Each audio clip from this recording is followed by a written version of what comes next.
आज हम एक न्यू केस स्टडी के बारे में बात करेंगे जिसमें कि जो क्लाइंट हैं जो इस घर को इस्तेमाल कर रहे हैं वो एक तरह की गवर्नमेंट पेनल्टीज़ को या फिर कोर्ट केसेस कह सकते हैं उस चीज़ को फेस कर रहे हैं और इसके साथ साथ उनको ब्लॉक पेमेंट की भी प्रॉब्लम है और साथ में विल पावर कहते हैं वो एक वीक हो जाना, पावर कॉन्फिडेंस लूज़ हो जाना, इस तरीके के इश्यूज़ भी वो काफ़ी ज़्यादा फेस ऑफ कर रहे हैं। और इसके अलावा अलग अलग चीज़ें भी हैं, कुछ अलग अलग छोटी प्रॉब्लम्स भी हैं जो हम डिस्कस करेंगे, जो कि उन्होंने डिस्कस की। बट मेजर थिंग जिसकी वजह से हमें केस स्टडी को डिस्कस कर रहे हैं वो ये है कि गवर्नमेंट प्रॉब्लम्स हैं, कोर्ट केसेस हैं या फिर विल पावर का लो हो जाना, कॉन्फिडेंस लूज होना, इसके क्या रीजंस हो सकते हैं किसी भी केस स्टडी में। तो शुरू करते हैं इस मैप के साथ जो कि साउथ फेसिंग मैप है। और साउथ की अगर डिग्रीज़ की बात की जाए तो साउथ टिल्टेड है ईस्ट की तरफ, मतलब एंटी क्लॉकवाइज डिग्रीज टिल्टेड है। ये घर, ये बिल्डिंग टिल्टेड है एंटी क्लॉक 25 डिग्रीज, जो कि साउथ फेसिंग है। अब इतना जानने के बाद, डायरेक्शंस को प्लॉट करने के बाद एज पर डिग्रीज, फिर बात करते हैं कि ये इसकी जो कंडीशन है डायरेक्शंस के बाद इस तरीके से है कि आप यहाँ से एंट्रेंस अगर प्लान कर रहे हैं तो ये एंट्रेंस है। एंट्रेंस के बाद अगर हम लेफ़्ट मूव करते हैं तो ये किचन एरिया है और छोटा सा डाइनिंग एरिया दिया गया है। इसके बाद लिविंग एरिया देख रहे हैं और नेक्स्ट ये 2 बेडरूम्स हैं जो कि इन डायरेक्शंस के अंदर आते हैं। और इसके बाद ये है वॉशरूम। ये मेजर एक कॉमन वॉशरूम है, जनरल वॉशरूम है और इसको हम कह सकते हैं कि ये भी एक जनरल वॉशरूम है, सेकंड वॉशरूम। और एक ये जो रूम दिया गया है एक तरीके का हम यूटिलिटी एरिया कह सकते हैं या फिर नॉर्मल रूम है जिसमें कि वो अपने स्टोर रूम कह सकते हैं या फिर कुछ भी स्टोरेज के पर्पज़ के हिसाब से इस्तेमाल कर रहे हैं। तो ये एक तरीके का ओवरव्यू है पूरे मैप का, पूरे प्लान का, कि बिल्डिंग में कहाँ पर क्या क्या चीज़ें प्लान आउट हैं। अगर इसको कुछ अलग तरीके से आज डील करें तो पहले हम प्रॉब्लम पे ही बात करेंगे। हम पूरे घर को नहीं देख रहे हैं, हम सबसे पहले प्रॉब्लम को देखेंगे कि उनकी जो मेजर प्रॉब्लम है वो है कोर्ट केसेस को लेकर, पावर कॉन्फिडेंस को लेकर। तो वो क्यों है, क्या चीज़ें ऐसी हैं जिसकी वजह से वो ये प्रॉब्लम्स को, इस चैलेंजेस को फेस कर रहे हैं।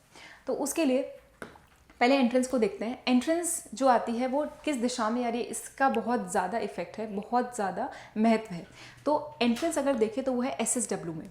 SSW मतलब डिस्पोजल की दिशा, बहुत ज़्यादा खर्चों की दिशा। तो ये सब चीज़ें इस एंट्रेंस से पता चलती हैं। और अगर इसके स्पेसिफिक एंट्रेंस के इफेक्ट को ही बात की जाए तो इसका इफेक्ट कुछ इस तरीके से कि ये डिस्पोज ऑफ करने में मदद करता है। मतलब कोई भी चीज़ है वो ग्रोथ नहीं देगा, वो डिस्पोजिंग ऑफ देगा, वो एक डिक्रीमेंट देगा।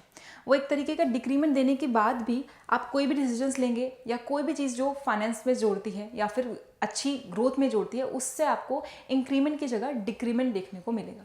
तो इस तरीके के इफेक्ट साउथ साउथ वेस्ट से देखे जाते हैं। पहला एंट्रेंस है जो कि अच्छी नहीं देखी जा रही है। अगर उसके बाद बात करें तो वॉशरूम्स की देख लेते हैं, क्योंकि washrooms plays a very major role. Washroom बहुत ज़्यादा इंपॉर्टेंट रोल प्ले करते हैं किसी भी बिल्डिंग में। अगर वो गलत जगह पर हों तो काफ़ी ज़्यादा नेगेटिव इफेक्ट दे सकते हैं। तो उसके बाद अगर वॉशरूम की बात करें और पहले वॉशरूम की प्लेसमेंट की बात करें तो वो है SSE में, जो कोमोड सीट है वो SSE में है। वॉशरूम का डिस्कशन करने से पहले मैं एक चीज़ बता दूं कि जब हम वॉशरूम के इफेक्ट्स को बात करते हैं तो सबसे पहले कोमोड सीट की बात करते हैं, क्योंकि वही एक डिस्पोजिंग सिंबल है। इसके अलावा जो भी आप एरिया देख रहे हैं, यहाँ पे वॉश बेसिन देख रहे हैं, बाकी ओपन स्पेस देख रहे हैं या शावर एरिया देख रहे हैं, तो उससे कोई डिस्पोजिंग एक्टिविटी सिम्बलाइज नहीं हो रही है। But disposing activity commode seat से सिम्बलाइज हो रही है। तो जब हम वॉशरूम के इफेक्ट की बात करते हैं तो कोमोड सीट के इफेक्ट की बात करते हैं और उसके कलर कॉम्बिनेशन, उसकी flooring, wall colour, tiling, ceiling, इन सब की बात करते हैं। तो अगर कोमोड सीट की प्लेसमेंट देखते हैं तो वो आती है SSE में। अब पहली प्रॉब्लम जो है उनकी वो है कॉन्फिडेंस की, तो वो इससे मैच होती है 100%। कैसे? क्योंकि साउथ साउथ ईस्ट जो एरिया है वो है कॉन्फिडेंस का, पावर एंड कॉन्फिडेंस। जब यहाँ पर वॉशरूम आता है तो ये हमारे कॉन्फिडेंस को लूज़ करता है। जो हम काम करते हैं उसमें अपनी पावर को यूटिलाइज नहीं कर पाना, प्रॉपरली उसको अटेम्प्ट नहीं कर पाना, ये चीज़ें देखी जाती हैं। और साथ में जब SSE जो जोन है वो लूज़ होता है तो ये हमारी विल पावर को भी दिखाता है, क्योंकि कॉन्फिडेंस माइंड और हार्ट दोनों से मिलकर आता है। और जब इसमें कोई इशू होता है तो कहीं ना कहीं विल पावर भी देखे जाते हैं कि वो लो हो रही है। और जब विल पावर लो होती है तो कहीं ना कहीं वो डिप्रेशन की तरफ, लो मूड की तरफ या फिर नेगेटिविटी की तरफ लेके जाती है, जो कि अगेन माइंड का ही गेम है।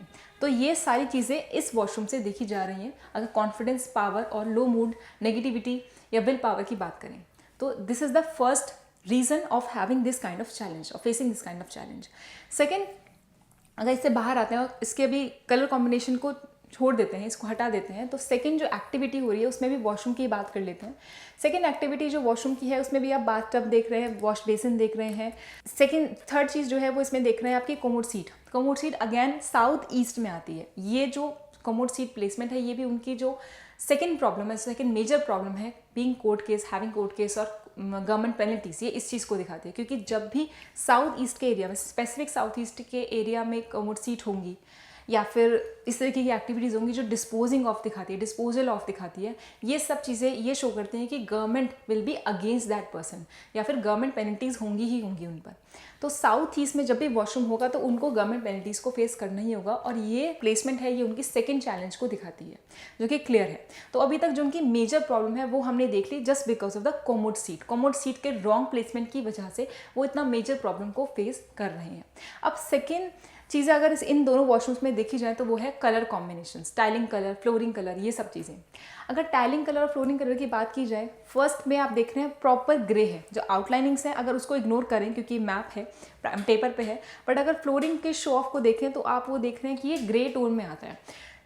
जब भी ग्रे टोन इन एरियाज में जाएगा, फायर एलिमेंट की दिशाओं में जाएगा, that is south, SSC and south east, तो ये चीज़ें देखी जाएंगी कि ब्लॉक्ड मनी वो फेस करेंगे ही, पैसा फंसेगा ही कहीं ना कहीं।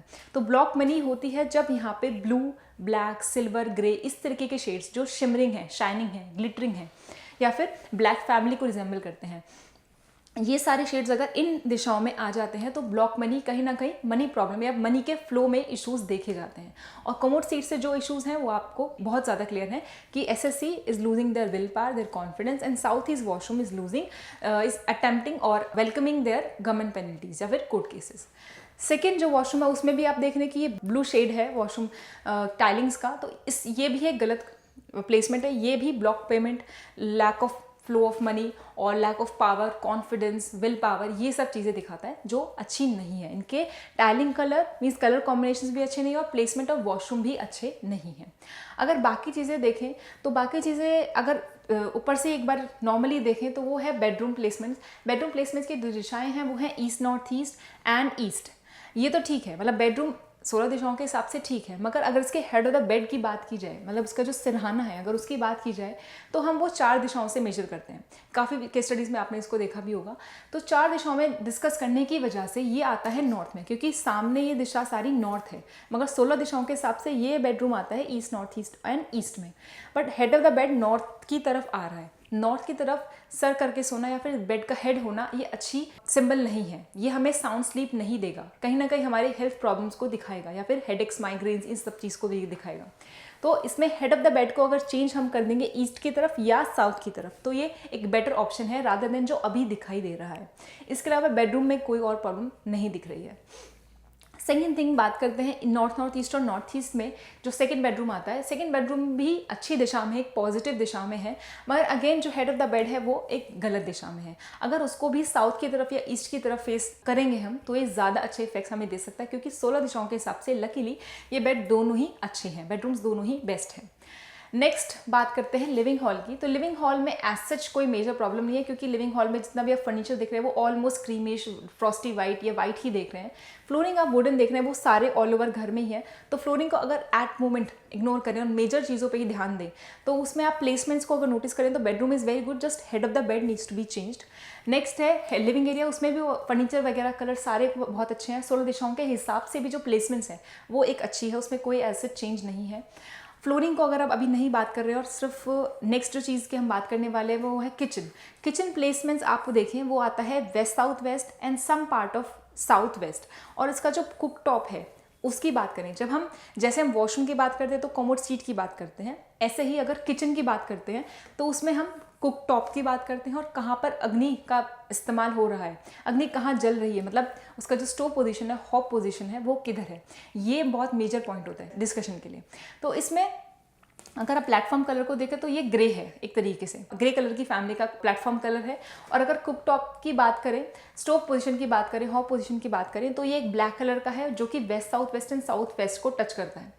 जब यहाँ पर कुक टॉप होता है मतलब फायर यूज़ होती है जो कि waste south west and south west में आती है, तो ये एक अच्छे इफेक्ट नहीं देती, क्योंकि आकाश तत्व में अग्नि का प्रयोग हो रहा है। जब आकाश तत्व में अग्नि का, फायर एलिमेंट का यूज़ होता है तो उस केस में जो आकाश तत्व है वो हाईली इफेक्ट होता है। तो इस केस में वेस्ट साउथ वेस्ट बहुत ज़्यादा हाईली इफेक्ट है, जो कि इफेक्ट हमें देता है कि lack of savings, lack of education and less feeling of protection, lack of savings, lack of knowledge, education. So this kind of placement of hob, ये इस तरीके की हॉब का प्लेसमेंट यही चीज़ें दिखाता है कि सेविंग में कहीं ना कहीं, एजुकेशन में, और कहीं ना कहीं एक डर रहेगा, एक प्रोटेक्टेड फील नहीं होगा, इनसिक्योरिटी रहेगी. तो ये चीज़ें इस चीज़ से दिखाई देती हैं. साथ में अगर कुक टॉप की बात की जाए तो कुक टॉप ग्रे कलर का है, जो कि अगेन ब्लैक फैमिली है. ब्लैक फैमिली अगेन आकाश तत्व है. आकाश तत्व के ऊपर जब अग्नि का प्रयोग होता है तो वो एक बैलेंसिंग, स्टेबिलिटी प्रोवाइड नहीं करता है. स्टेबिलिटी में डिस्टर्बेंस देखी जाती है. तो बेटर है कि हमें इसकी भी रेमेडी प्रोवाइड करनी होगी इस केस में. तो मेजर चीज़ें जो देखी जा रही हैं वो वॉशरूम्स की वजह से है, उसके कलर कॉम्बिनेशंस की वजह से है, नेक्स्ट एंट्रेंस की वजह से भी है, और किचन प्लेसमेंट्स भी अच्छे नहीं हैं. उसकी जो फायर प्लेसमेंट है या फिर कुकटॉप कलर है वो अच्छा नहीं है. तो ये सब चीज़ें हमें देखी, मेजर प्रॉब्लम उनकी मैच हुई प्रॉपरली, क्लाइंट की प्रॉब्लम मैच होती है. बट अब प्रॉब्लम्स तो मैच हो गई हैं, मगर रेमेडीज़ का क्या, अब सोल्यूशन का क्या सोल्यूशन हम दे सकते हैं? क्या बिना शिफ्ट करे या बिना कुछ और चीज़ मेजर चेंज करे क्या हम उनको रेमेडीज़ दे सकते हैं जिससे कि उनकी जो प्रॉब्लम्स हैं वो उससे बाहर आ सके? जब हम रेमेडीज़ की बात करते हैं तो वास्तु में या फिर किसी भी केस स्टडी में कुछ जोन्स ऐसे होते हैं जो बहुत ज़्यादा सेंसिटिव होते हैं, हाईली सेंसिटिव होते हैं. जब हाईली सेंसिटिव एरियाज़ में कुछ नेगेटिविटी या फिर कुछ ऐसी एक्टिविटी जो कि गलत है वो आ जाती है तो उसको हटाना ज़्यादा बेहतर होता है रादर देन रेमेडी देना. बट अगर कुछ जगह ऐसी हैं जहाँ पे वो इतनी हाईली सेंसिटिव नहीं है तो उस केस में हम रेमेडीज़ बिल्कुल दे सकते हैं और वो वर्क भी करती हैं अच्छे से. बट कोशिश ये होनी चाहिए कि वो भी अगर सही जगह पर आ जाएँ तो बेहतर है. अगर नहीं आ सकते तो उनकी आप रेमेडी दीजिए, मगर सेंसिटिव एरियाज़ की रेमेडी देने से अच्छा है कि आप उसको परमानेंटली हटा दीजिए और कहीं और शिफ्ट करिए अगर स्पेस मैनेज हो सकती है तो. शुरू करते हैं एंट्रेंस से ही रेमेडीज़ देने का. कि अगर जैसे हमने बोला कि एंट्रेंस अच्छी नहीं है, इसके इफेक्ट्स हमने ऑलरेडी डिस्कस कर लिए हैं. अब अगर रेमेडीज़ की बात करें तो इसके इफेक्ट को कम करने के लिए, मैं ये नहीं कहूँगी कि ख़त्म करने के लिए प्रॉपर्ली, मगर हाँ कम की जा सकती है कोई भी चीज़, क्योंकि एंट्रेंस तो अभी भी वहीं से ही है.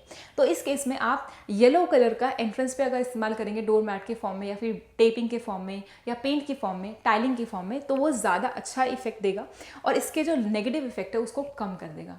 सेकेंड चीज़ की बात करते हैं वो है वॉशरूम. जो जनरल वॉशरूम, पहला जनरल वॉशरूम है, उसकी सीट की अगर बात करें, अगर वो उनकी प्रॉब्लम एग्जैक्ट मैच कर रही है तो, और ये एरिया इतना ज़्यादा सेंसिटिव नहीं है कि रेमेडीज़ वर्क नहीं करेंगी, तो डेफिनेटली हम इसके रेमेडी दे सकते हैं. और रेमेडी देखेंगे इसके फादर एलिमेंट का इस्तेमाल करके. मतलब जो फायर एलिमेंट है उसका फादर एलिमेंट होगा वायु तत्व, दैट इज एयर एलिमेंट. तो एयर एलिमेंट की हेल्प लेकर हम इसकी रेमेडीज दे सकते हैं कि इसमें स्टील की स्ट्रिप से कटिंग करके और इसमें ज़्यादा एनर्जी इसी जोन की बढ़ाकर हम इसकी रेमेडीज दे सकते हैं. तो रेड बल्ब का इस्तेमाल किया जा सकता है इसमें, जिससे कि उसकी एनर्जी मेंटेन रहे, और स्टील की स्ट्रिप से या फिर ग्रीन कलर की टेप से हम इसकी कटिंग कर सकते हैं, जिससे कि इसके इफेक्ट को कम किया जा सकता है.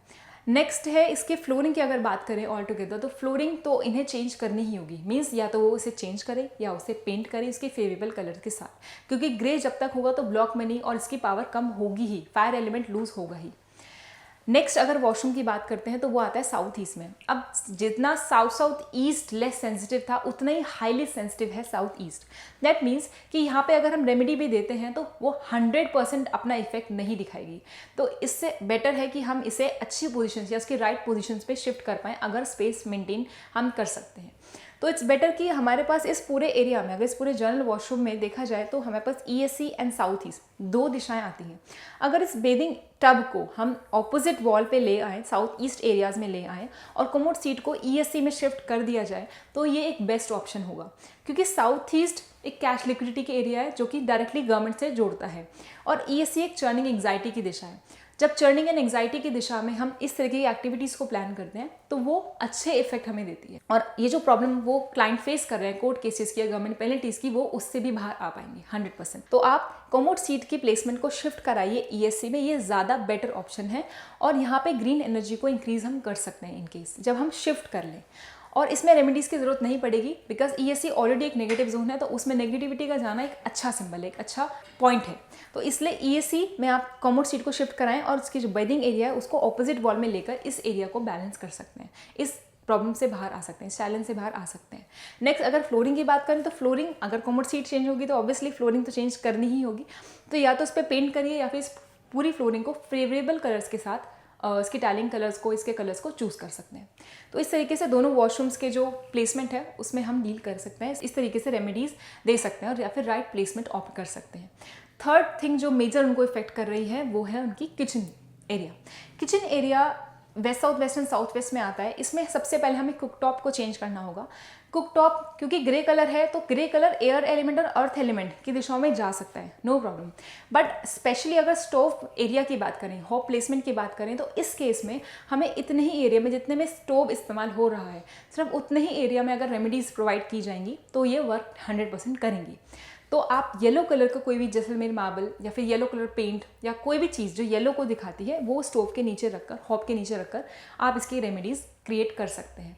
बट क्योंकि हम शिफ्ट तो कहीं और नहीं कर सकते, क्योंकि और कहीं कुकटॉप के एरियाज नहीं आ रहे हैं, तो इट्स बेटर कि यहीं पे रखकर हम इसकी रेमेडीज़ दें और यहाँ पे ज़्यादा से ज़्यादा येलो एनर्जी को इंक्रीज़ कर सकते हैं। तो इस तरीके से किचन की रेमेडीज़ भी हम देंगे। और बाकी जितने भी आप एरियाज़ देख रहे हैं, अगर नॉर्मली देखें तो वो सब कुछ अपनी दिशाओं पर है, वो ठीक है, उसमें कोई भी चेंज एज सच नहीं है। तो इस तरीके से इस पूरी केस स्टडी में जो प्रॉब्लम्स हैं क्लाइंट की वो मैच होती हैं और रेमेडीज़ के साथ हमने इसको डील किया है। वॉशरूम्स की, किचन की या एंट्रेंस की, जिसमें भी ज़रूरत थी रेमेडीज़ की और जिसमें ज़रूरत थी शिफ्टिंग की, वो भी हमने इसमें डील किया। तो इस तरीके से आप पूरी केस स्टडी को देख सकते हैं और इसमें से प्रॉब्लम्स क्लाइंट की मैच कर ही रेमेडीज़ दीजिए, सजेशन दीजिए, अदरवाइज़ नहीं। अगर प्रॉब्लम्स मैच नहीं होती हैं, प्लीज़ आप सजेशन कोई भी नहीं दीजिए।